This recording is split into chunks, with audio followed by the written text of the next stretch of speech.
Today is September 14th. This is going to be a quick look at the bees.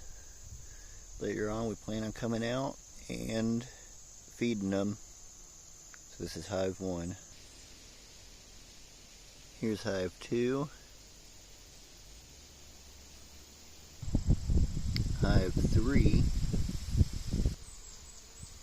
Hive 4. Hive 6. Hive 8.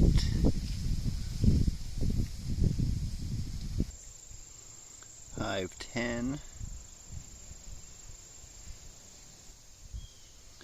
This is hive 15. I plan on getting into this hive later, and hopefully after we feed her, or after we feed them, we can find the queen and mark her, because she was a recently born queen.